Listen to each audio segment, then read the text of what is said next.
Today's been an awesome day.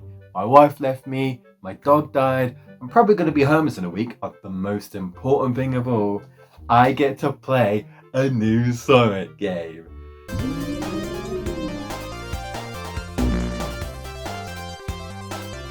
Oh. Sonic Superstars, the next installment for Classic Sonic is here, and I finally got to play it. I've been anticipating this game since its announcement, and it doesn't disappoint. Mostly. Okay, let's have a deep dive into the best parts that I found in this game. Let's cover arguably the most important thing in any Sonic game. How does it control? Does it feel like a Sonic game? We have 4 characters to choose from, plus a bonus you unlock later on. They all feel a bit heavier than say the old games, but yes, they control great. You feel like Sonic, Tails, Knuckles, and Amy.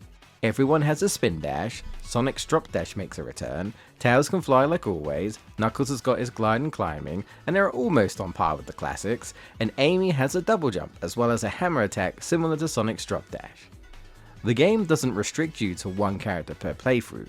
In between acts you have a hub where you can switch characters or go back and replay zones. I did this when hunting for the Chaos Emeralds. I'd say they did a pretty good job recapturing that classic feel, but now with modernized graphics.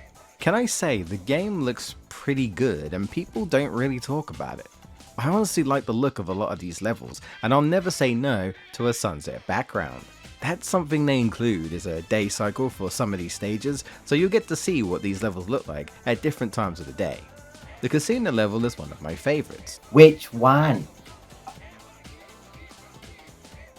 Pinball Carnival. Yeah, I love that one. The purple being used with the carnival festives all around, Ferris wheels in the background, it gives me a Twinkle Park feel from Sonic Adventure. Cyber Stage is a cool one just because of the aesthetics alone. Everything is all pixelated and it's like you're in the net. And man, the net is colourful. Honestly, the game looks great from the first level. It definitely feels like a first level zone in a Sonic game. All of these stages are original, something even Mania didn't fully get. I had fun with most of these zones. There's some good level design here with some cool and interesting gimmicks. There's roller coasters you have to direct or jump onto on this level. This stage is all about wind and even has a Windy Valley moment at the end with a tornado.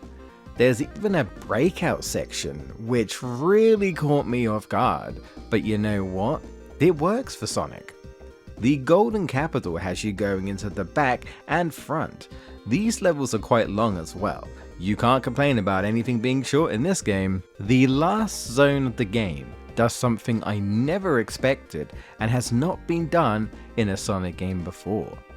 When you beat Act 1, you have a scene with Eggman using some sort of hourglass device. Next thing you know, you're turning backwards, past the goalpost, reversing it back to Eggman. You are now going through Act 1, but in reverse. Eggman is rewinding time, and you see it as you go backwards. I love this idea. What a cool concept for a level. Seeing platforms going back up or enemies' attacks being sent back to them, this is the sort of creative ideas I want to see. Oh right, the Chaos Emeralds, they have abilities now. And yeah, some of these are kinda broken, but in the best way.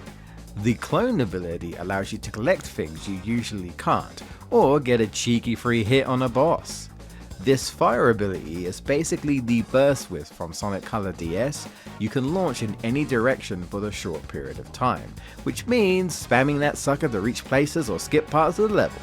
You even get Chaos Control. Okay, how is this not called Chaos Control? You slow down time. One I personally like is the unique ability. Every character has a unique move they can do. Sonic gets the homing attack, Tails gets a tailspin projectile, Knuckles gets a punch blast attack, and Amy throws hammers. And yes, everyone has a super form. I can't end things until I talk about the new character of the game, Trip, which I think she's meant to be a Komodo dragon, well, judging by her super form. She actually starts off on Eggman's side, but ends up butting heads with Fang, who's also in this game and decides to join the heroes instead. Trip is interesting. She's a combination of Knuckles and Amy. She can climb and has a double jump. And her super form is just broken. She turns into an actual dragon where you can just fly infinitely. So, of course, I'm flying through the entire stage. Trip is a fun character, a welcome addition to the cast. And yet, there's so much more to talk about in this game. Oh well, maybe another time. I had fun. I think based on what I've covered, you'll have a good time. Just ignore all of the flaws, Lon. No, I won't do it. I won't do it. I won't talk about the bad. I won't.